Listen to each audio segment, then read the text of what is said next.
Alright guys, it's James here on Appalachian DIY. We're working on this Nissan Maxima 3.5 liter, and we've got an issue with rattling coming from here on the intake.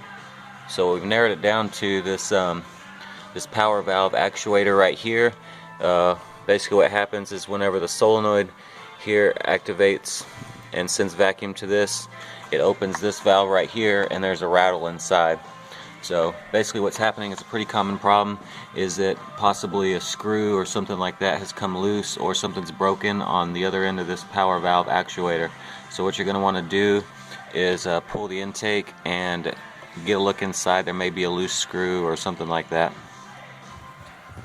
Hey guys, so we're here at the house now where I've got a little bit more time to explain what's going on.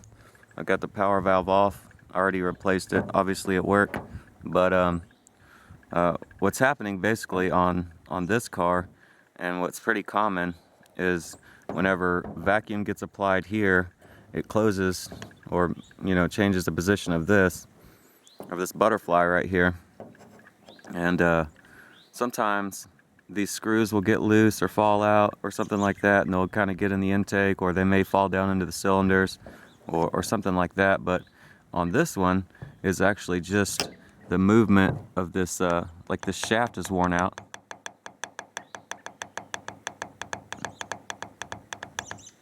So whenever this thing gets to a certain spot, and the whatever vacuum that goes by it just causes it to kind of rattle inside the intake.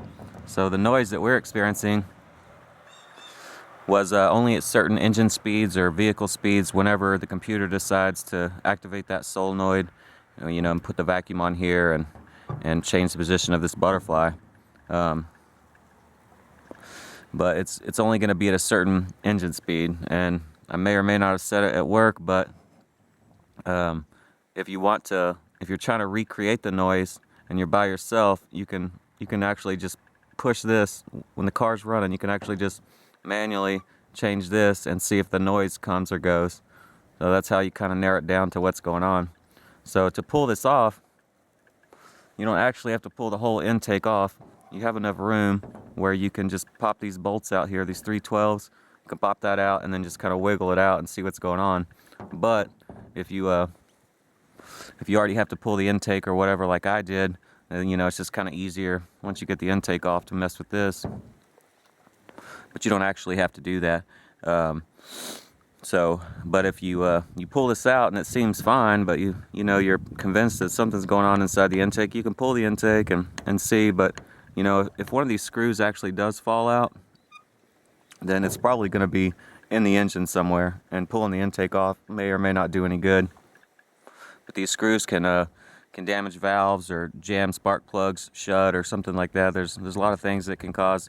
So hopefully, if you are experiencing this noise, these screws are still in place where you can tighten them or replace them, or you can just replace this whole valve, because that would be the best case scenario to prevent any kind of engine damage. If these screws are still in place, just go ahead and replace this whole valve. It's around 130, 150 bucks, I think, and it comes as this whole assembly right here. So anyways, once we got this valve replaced, the noise was gone, and everything was good to go.